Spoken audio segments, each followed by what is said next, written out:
Welcome to the Karen Kenney Show. Hey, you guys, welcome to the Karen Kenney Show. I'm wicked excited for a couple of reasons. Number one, if you're not watching this episode, oh my God, I have on like my favorite new sweatshirt. Okay, there's an artist named Batsy Head on Instagram. First of all, what a name, Batsy Head. I friggin' love it. And this artist does all these drawings, and they're drawings of different creatures. And one is this cat who I love. So I'm going to describe to you what my sweatshirt says. I posted about this on social media before.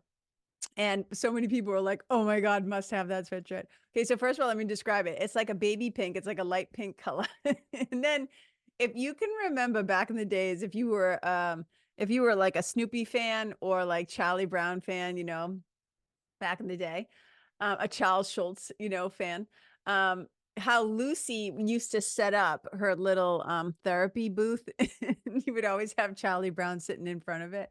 Okay, so this is kind of like a play on that. So basically it says, I'm moving my mic. There's Batsy Head, the cat, is sitting at this booth that he made. And he's just sitting there with his arms crossed and his eyes wide. And it says, psychiatric help, 5 cents. But at the bottom, his little sign says, I help you. And he spells it HALP and then just the letter U. I probably shouldn't have worn it because I can't. It just kills me. I help you for 5 cents. And I remember when I posted it online, somebody commented, I would like 25 cents worth of help, please. Look at, I think most people need like at least $1 worth of help. Oh, dear Jesus. And here we are. Okay. And we're back. Welcome to the Karen Kenney Show. So today's episode, I'm doing things a little differently. Like sometimes I'll do a little hook at the beginning, like tell you like what the show's going to be about. Sometimes I'm just going to dive in and start talking, whatever.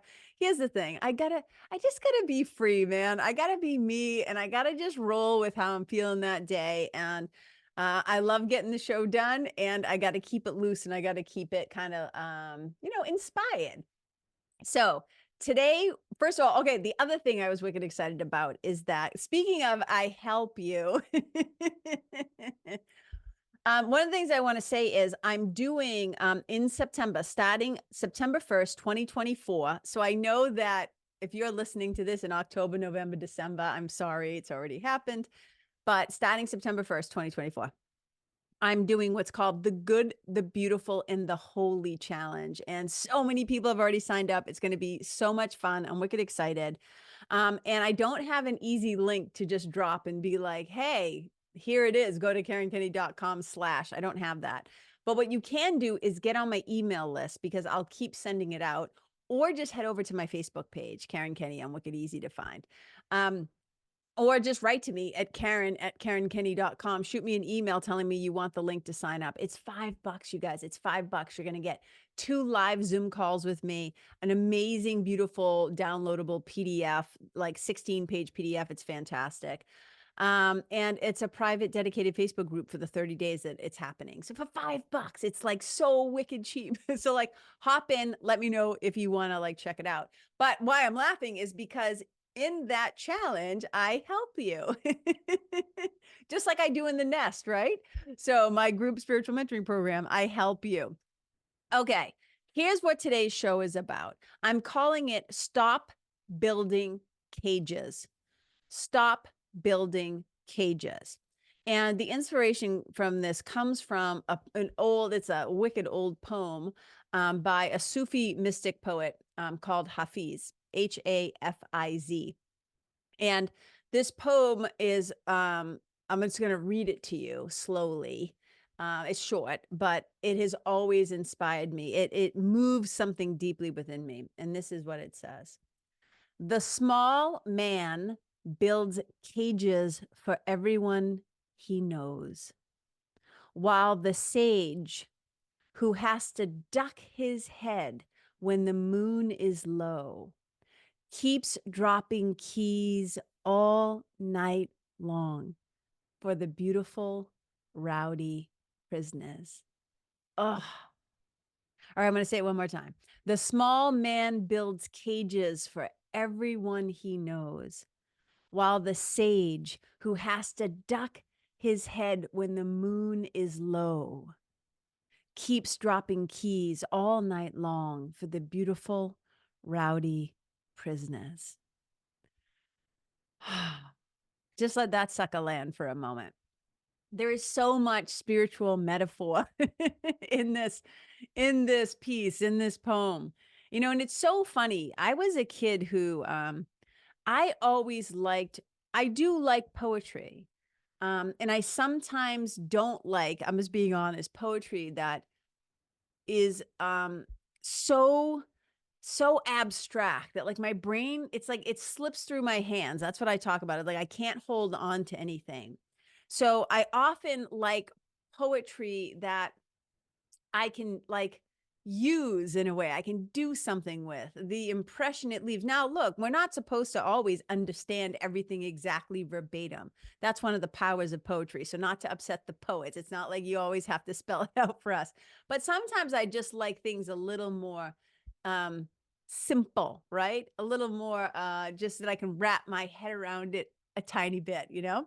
And so I was so frustrated. I used to be so frustrated that I actually took a course. I took a class in college on poetry because I really wanted to understand a little bit more what I was reading and how poets thought and how they wrote and stuff like that.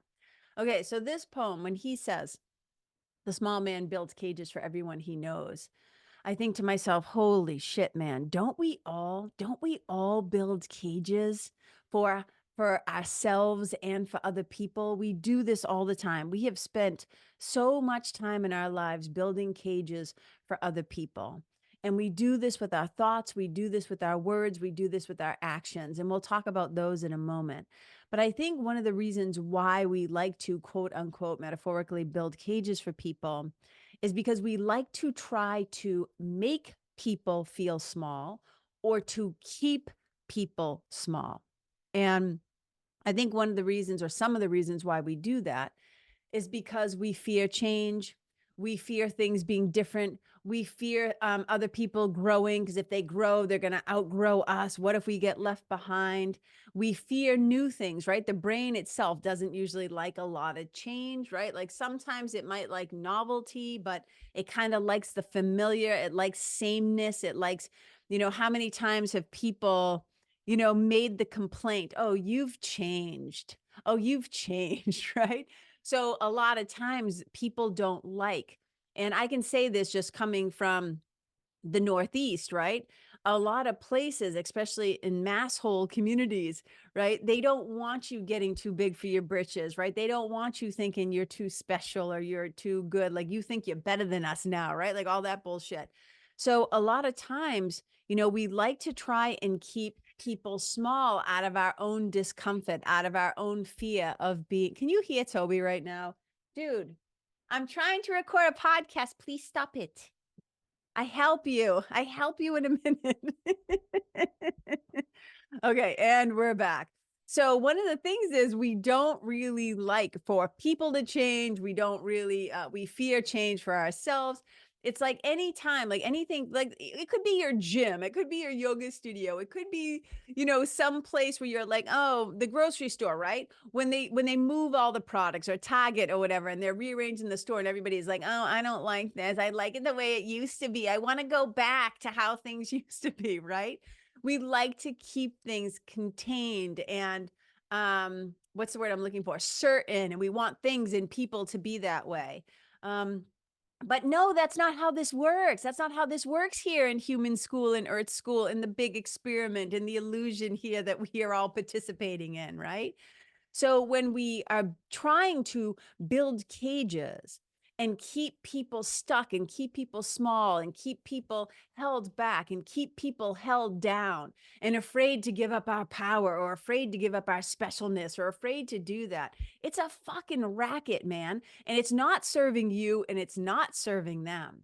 And the thing is that we build cages um mostly because we're being wicked, like me focused, like I don't like that, I'm afraid of that, I don't want things to change, my nervous system doesn't like that, right? We're not thinking about the other person at all. And that person could be your sweetie, it could be your parents, it could be your siblings, it can be your partner, right? Maybe your partner in life or your partner at work. It could be your kids, it could be your coworkers, it could be yourself.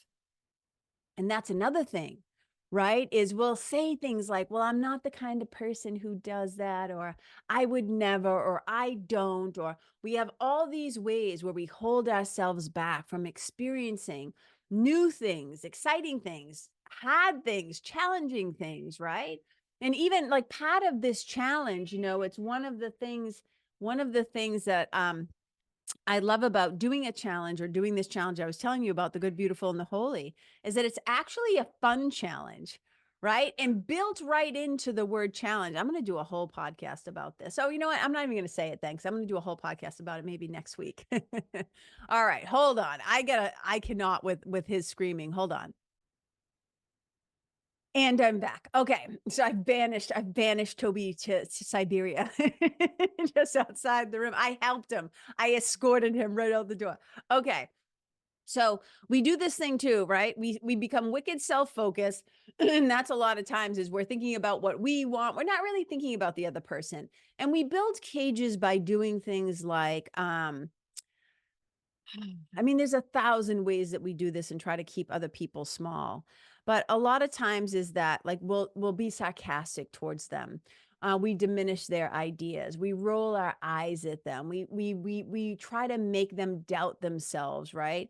People talk about this a lot, like, oh, I was gaslighted, or I feel crazy. Like, is anybody else experiencing this? Like, I feel crazy. And so there sometimes when we do these things where somebody will come to you with one of their dreams or their ideas, and you like shit on it, right? Like you poo poo it, or you're like, you're going to do that. And how are you going to do that? So you jump right into, like, you don't let them stay in imagination and possibility and in the dream, right? You immediately go for, and I know why people do it, right? You do it because you quote unquote care about them and love them, and you want them to be quote unquote realistic, right? You want them to like not get hurt or not get in trouble. So sometimes we build cages thinking that we're doing it out of love, but cages are always coming from a place of fear. And the thing about cage, I just feel like, think about what a cage does. A cage tries to contain something. It tries to keep it locked in. It keeps it from getting out. And this can be literally physically. It can be self-expression. It can be self-worth. There are all different thousands of ways, like I said, to put people in cages. And I can tell you from my own personal experience, I don't fucking like it. I do not like when people try to put me in a box, when people try to put me in a cage, when people try to, they whether it's they hear my accent and so they make an assumption that I'm stupid, or they look at you. I mean, think about it. People make assumptions about other people all the time based on first glance. They have no knowledge. They don't know jack shit, but they're writing stories about other people all the time, trying to keep them small or keep them in their place. And we can see how it's happening in the world right now in politics and different stuff, where they're trying to keep some women in their place. They're trying to keep certain groups of people in their place. That is not going to work and not going to happen, because people will fight back. Nobody wants to be put in cages. And I'll just leave that there. I'm not even going to go into that for now, because that wasn't the focus of this show. Okay. So just know that a lot of times what we do is we want to feel bigger. So when you find your ego wanting to feel bigger, so you try to tear other people down, right? With your words, with the looks on your face, with the little things that you do, maybe the things you try to do to sabotage them or to steal their idea, because you don't want them getting too big, because you're afraid that if they're going to get big, you're going to look and feel small. And the thing is that the way that it works to me, in the best way, is that we're all supporting one another. And we'll get to that in a moment. But One of the things I want to circle back to is when I say we do this with our thoughts, words, and actions. Okay, so understanding how we build cages for people with our actions. I just described a few, right? Like you try to cock block their success, you try to diminish them, you try to sabotage them, right? And we do this in 1,000 different ways, and it's not always malicious and it's not always conscious, okay? Sometimes we do it because we got some stuff going on that we haven't dealt with, and we fear other people's bigness. Like, I know that I have a strong personality, right? I have been told right to my face, like, oh my God, you totally trigger me, right? Like, I have had people come up to me and say to me that they feel intimidated by me, or that my confidence makes them feel insecure. I'm like, I'm not doing anything to anybody. I am just being myself. And if by me being myself, that somehow, like, I don't go out of my way to try to make anybody. So there are going to be instances where other people are just going to get triggered by you. But there are going to be times when we are either consciously or unconsciously trying to put people in cages and boxes and limiting them, limiting their growth, limiting their bigness because we feel insecure that somehow we're going to be in their shadow, or there's not going to be enough to go around, or we're not going to get what's ours, right? And when you notice yourself doing that kind of like the kingdom of me, and it's all about me, and what about me? It's the me show, right? Then check yourself before you wreck yourself, right? As the old song says, because it's not really an attractive look, but it also tells us that we're buying into the story of, I'm just this little body. We have over-identified with body identification rather than spirit identification. We are forgetting ourselves as spiritual beings, thinking that we have to be like small and limited, right? Not enough to go around, like all that stuff. It's like, I really highly encourage you to notice when you are kind of doing that thing. And so that's how we can do it in actions. We can also do it with words, right? Like we can cut people down, we can snicker, we can crack jokes, we can be sarcastic, we can, leave nasty comments on people. Like somebody posts a picture of themselves that they're really proud of or happy, or something they created, or something they're wearing, or they're at the gym and they're showing their body, and all the trolls and all the small-minded, like the smallest of the small people, right, go in the comments to write mean shit. I'm like, that to me, it just tells me everything I need to know about you. So it's like, if you're catching yourself doing those things, you better have some pattern interrupts in your toolbox. You better stop yourself. You better check yourself. You better get right with yourself and ask yourself, what's this all about? What's this meanness? What's this scarcity? What's this judgment? What's this attacking? Where is this coming from? What is it in me that feels threatened by this, that I've got to be upset because somebody looks different than me, or acts different than me, or quote unquote loves different, all these things where we're like trying to other people, right? Those other people are somehow bad, and we need to control them, and we need to limit them, and we need to build some cages for them. You know what I mean? Okay. But how do we do this? Because I said we do this in thoughts, words, and actions. How do we do this in thoughts? Okay. So I'm going to try to say this very, very simply. So I believe in the collective consciousness. I believe that, right? Like, so a lot of the spiritual traditions say that ultimately we're all one. There's no place, again, where I stop and you begin. We are all an extension of the divine. We are all part of the oneness, right? Perfect unity, all that stuff. All minds are joined, right? Even the quantum physicists, all the scientists, they're getting how, like, minds are joined, we affect each other, our energies affect each other, et cetera, et cetera. So it's a very Course in Miracles kind of vibe. I'm going to tell you a quote that I love. But it has a very Course in Miracles feeling to it. As soon as I heard it, I was like, oh, that's so Course in Miracles-y, right?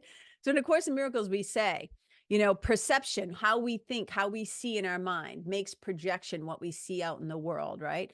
So what we're holding in our mind is going to be what we experience out in the world. So John Overdurf, who's a brilliant hypnotist and teacher, I heard this quote from my teacher, who has studied with John and is friends with John's, Melissa Tiers. So this is a John Overdurf quote via Melissa Tiers, my friend and teacher. And he says this, I'm just going to say it slow twice. How you see someone in your mind is the best they will ever be in your presence. How you see someone in your mind is the best they will ever be in your presence. So if you're looking at somebody and you're judging them and basing them who they are right now on who they were before, you're never going to be able to see this person as they really are. You're actually seeing them as you are. You're actually seeing them as how you view them in your head, not based on reality of the brother or sister or human or animal or whatever that is standing right in front of you right now. If you can't allow for the possibility that people change, people grow, people return to their innocence, right? When you think about so often, and there's 1,000 examples, but I'll just use a couple.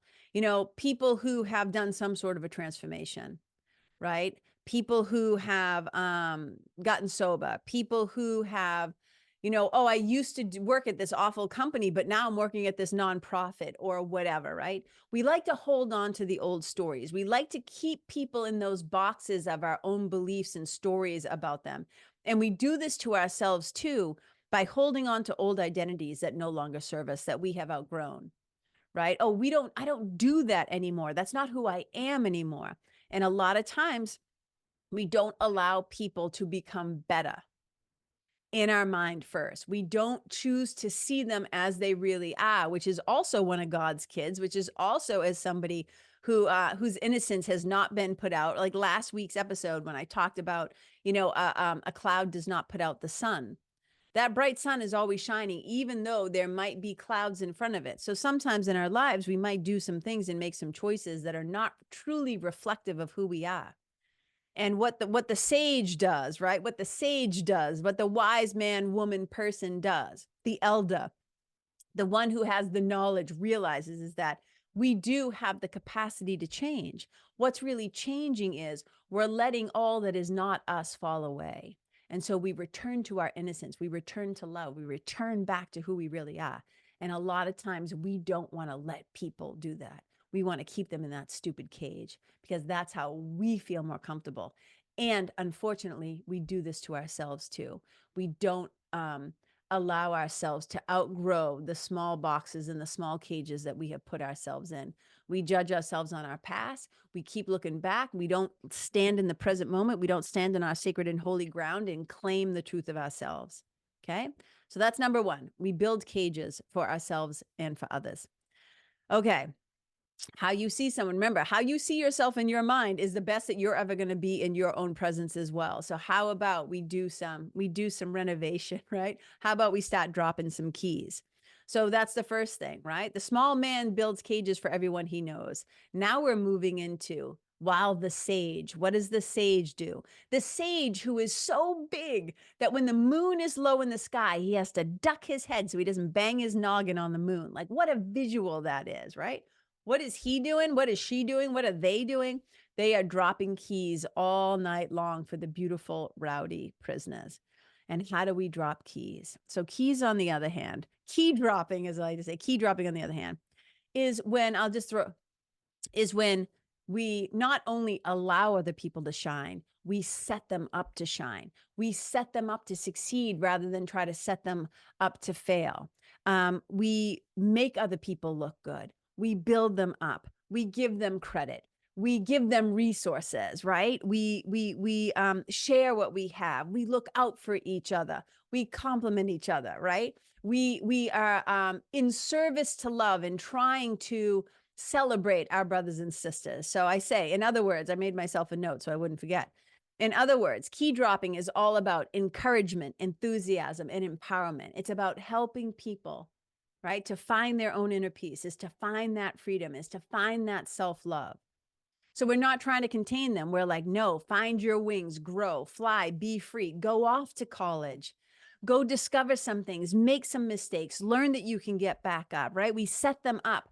We set them up for success. We set them up to HAL, like help them, right? I'm wiggling my sweatshirt at you.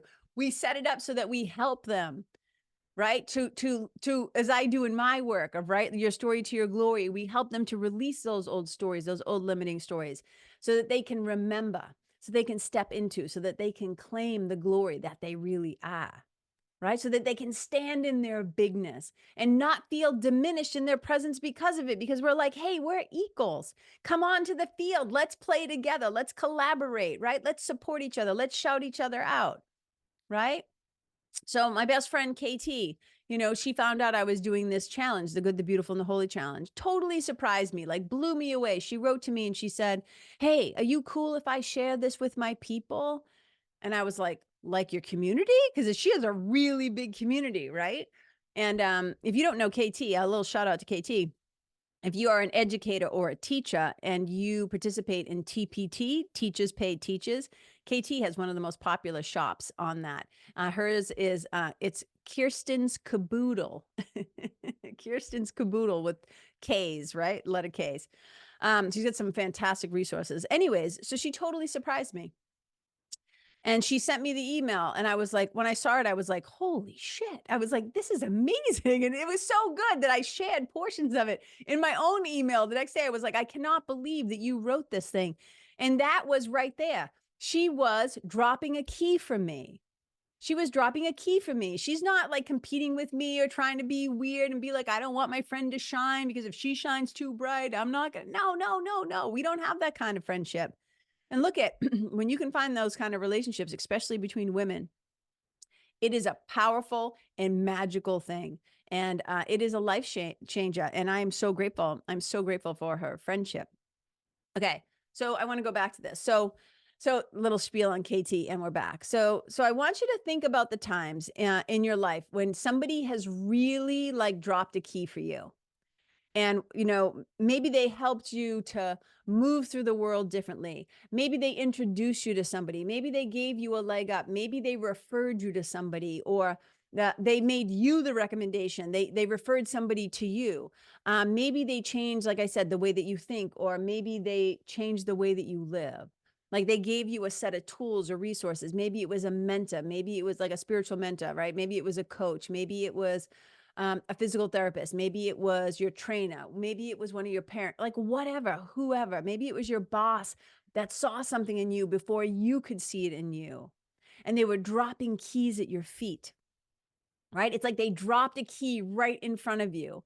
And they were like, hey, I'm giving you this key because I see you and I believe in you and I celebrate you. And I want you to feel empowered and I want to encourage you and I want to inspire you, right? And so they give you something that you need to help you to grow, to help you to change, to help you to have more of that freedom. And here's the thing with the key drop is, right? They can't do the work for you. They can drop the key in front of you. They can set the key down, right? Like Hafiz says, they're dropping keys all night long. So they're tossing the keys to the prisoners, but the prisoners have to, first of all, number one, they got to want to get out of their own cage. Right? Like, just for example, I always say to people, like, you can want your kid, your partner, your sweetie, whoever to get sober, but they can't do it for you. They've got to want to change how they're thinking, feeling, seeing themselves, acting, responding to the stimulus of things, right? People can't do it for us. We've got to want to get out of the cage. But when that key is dropped, right? You've got to be the one that picks it up, puts the key in the lock, and opens the door. You've got to want it. And the thing is that, sometimes we want to open the cage, but we feel like we don't have any help. We don't have any resources. And this is why, like, I do this podcast. Really, this podcast is about spreading more love in the world and trying to spread more practical and applicable spiritual principles that you can start using right away, right? Or try to help you to shift your mind a little bit, to shift from fear to love, to like see yourself or see the world a little bit differently, right? That's what the Good, Beautiful, and Holy challenge is all about too. So this is the thing, sometimes we want to make a change, but we don't know how, and we need help. And then there are the people like who have, like, I sometimes think of my keychain, right? Not my real one, but metaphorically in my mind. Like I talk about like my spiritual toolbox, right? So I could also say that's like having, those big jumbo janitor key rings. You ever have like your elementary school janitor who had that big ring of keys and it was like all the different keys and you're like, Mr. Johnson, how do you remember which keys go in which doors, And they just knew they had all this wisdom. They're like that elder, right? That elder janitor, right? I think we should all have an elder janitor on our spiritual team who has all the different kind of keys, right? Oh my God, I love that visual. I'm going to snapshot that in my mind for a second. I'm going to pause for a second, snapshot that in my mind. I'm going to draw a picture of that for myself. Okay, because it's so much easier to unlock the cage if you got some keys. If you got a key, that's great. Start with one. You got a bunch of keys you can try. You got a skeleton key, it unlocks all the doors. And I think love is the key that unlocks all the doors. I just stand by that. I just stand by that. So A Course in Miracles has a quote. I say this one all the time because it's one of my favorites, right? It says this, my chains are loosened. This is like saying the cage door, right? The cage door, the key is right there. My chains are loosened. I can drop them off merely by desiring to do so. The prison door is open. I can leave simply by walking out. So when those keys are dropped at your feet and your chains are loosened, you've got to, first of all, recognize, oh, there's another way. I could choose peace instead of this. I could choose differently. I could choose again, right? I can choose as many times as I need to get myself out of this pattern, this addiction, this habit, this way of being and thinking, you know? I can do it just simply by desiring to do so. Because sometimes, man, we've got to drop our own keys. We've got to help ourselves. We got to educate ourselves. We got to invest in ourselves. Go to the library. There's free books there, right? I'm not even saying like you have to drop like thousands of dollars on a coach one-to-one. I'm saying like join the nest, $50 a month. Join a challenge like the GBH challenge, right? Good, beautiful, holy, $5. Listen to a podcast, right? Read, educate yourself, learn, ask for help, find a mentor, all those things, right? We've got to be proactive in dropping and picking up our own keys sometimes. So here's some action steps I want you to think about. Here's some things I want you to ask yourself. And I want you to be willing to take an honest look. I mean, I want that for you, but you get to decide for yourself. So here's a better way of saying that. Are you willing to take an honest look at this next question I'm about to ask you? So I want you to ask yourself this.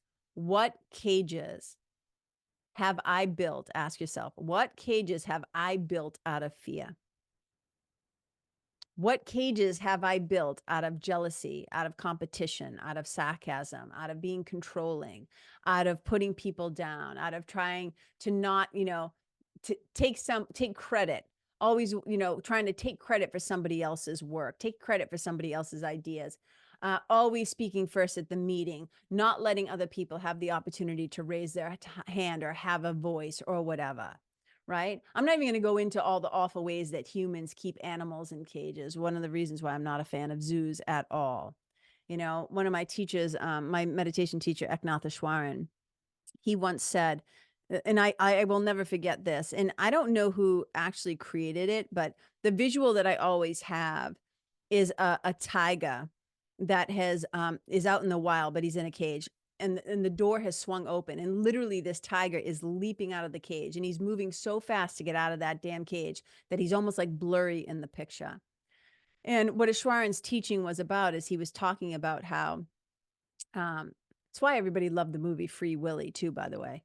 It says something inside of us all cheers when a wild creature is set free. So, I get emotional just thinking about that. Something inside of us cheers when a wild creature is set free. But here's the thing. We're all wild creatures. We are all the beautiful, rowdy prisoners who want to be let out of the cages that we are often put in, whether it's from our childhood and our trauma and our patterns and our history, our identities, right? The ones we've created for ourselves, the stories we tell ourselves, the ones that other people try to put us in, the ways that we try to limit ourselves out of fear. Right? So what cages have you built out of fear? Make a little list, get your pen and paper, right? Who else have you put in cages? This is what I'm saying. How have you put yourself in the cages? What cages have you built for yourself? And be honest. Because cages, the energetics of a cage for me, it's not just fear. I experience it like contraction. This trying to control, this trying to suppress, this trying to contain, right? That doesn't feel like arms wide open. That feels like really, really, really small. So make a list, maybe split it in two. What cages have you built for others? What cages have you built for yourself? And what are those cages built of? Are they built out of fear? Are they built out of, again, jealousy, competition, greed, all the thousands of ways? Be honest with yourself. But then we go on to, after we do that exercise, we move on to number 2. And then you ask yourself this question: what keys have you dropped out of love? And if you're not quite sure, right, ask yourself, what have I done out of encouragement? What have I done out of kindness? What have I done out of compassion or collaboration, or shining a light on somebody else's talent, or building people up, or doing a shout out, right? Or creating more freedom for another human being by giving them a raise, or again, recommending their services to somebody. How have you supported other people? How have you dropped keys of love for yourself? One of the ways that people drop keys of love, I can only go through my line of work, right? Is they sign up to work with me one-to-one. They join the nest. They listen to the podcast. They sign up for like the random things I do here and there, right? Like the challenge, or they come to a yoga class, or they come get assisted stretching, or whatever it is that they're doing, right? That's the ways that I help. I'm holding up my sweatshirt again. I help you. I help you. This is how I help, right? So how are you dropping keys for the beautiful rowdy prisoners, including yourself?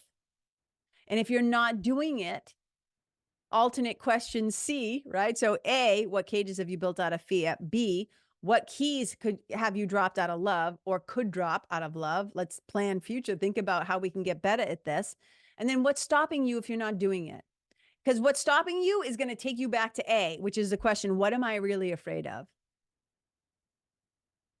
Wouldn't you rather, right? Don't we want to drop more keys? Because that's really the course of action. Stop building cages. Drop more keys. Stop building cages. Drop more keys. And how you do this, I can't give you the answers. That's why I want you to ask yourself these questions, right? You know the answers inside of you. I don't know your whole life history and your traumas and your dramas and all the things that have happened, right? I know some of you out there. I know some of them, but so this is going to be different for everybody. So I want you to ask yourself, like, what does this look like for you? Like, what is this going to look like for you moving forward? But whatever you do, and I thought this was really funny. I don't want to hear it from the haters. Like, I don't own any Taylor Swift music. I hear her, of course, out in the world. I obviously know who she is. I know people who are obsessed with her, who totally love her. I watched a documentary once on her. I loved seeing that she writes her own lyrics. She writes her own music, that she's real. Like, I think she's a pretty, really interesting human being. But my point is that I just heard, I heard this song title and I thought it was hysterical. And then I was like, oh, and then I just went and listened to the song for the very first time right before I recorded this podcast. And she says, so I said, whatever you do, this is me, whatever you do, here's me helping, whatever you do, don't be what Taylor Swift called the smallest man who ever lived. I guess she has a song called The Smallest Man Who Ever Lived. And when you listen to that song, you're like, oh yeah, this is so great. This person was the smallest man who ever lived in her eyes. So here's the thing. Stop building cages. Be the sage that is having to duck your head down when the moon is low. And keep dropping keys for the rowdy prisoners. Keep dropping keys for the rowdy prisoners. So I hope this has been helpful in some way. I hope you can feel the love that I'm trying to spread from my heart to yours. Thank you so much for tuning in. If you are a longtime listener, I appreciate you. If you're new here, welcome, welcome. I super duper appreciate you. Like I said, you want to come join my monthly group mentoring program, my spiritual mentoring program, The Nest. It's $50 a month. You come, you try it. If it's not for you, leave, right? Leave after a month. No hard feelings, whatever. If you want to join the challenge, You can just reach me, go to my website, go to my contact page. It's KarenKenney.com/contact. Join my list, KarenKenney.com/sign up, because I'll be talking about this a few more times and sending the link directly to your email inbox if you want to do that. Or you can sign up for the Nest, KarenKenney.com/nest. That'll be fantastic. You can also shoot me an email, Karen@KarenKenney.com, and just say, I want the link, and I'll send it to you. Okay. So thank you so much for tuning in. I am off to drop some more keys myself, and I hope you have a fantastic rest of your night wherever it takes you. So wherever you go, may you leave yourself and the animals and the other human beings and the environment, right? The trees and the bees and the rivers and the oceans and the mountains, all of it, nature, right? Please just leave Mother Nature and the environment and all the critters better than how you found them. Wherever you go, may you and your presence and your energy and your love and your key dropping be a blessing. Bye.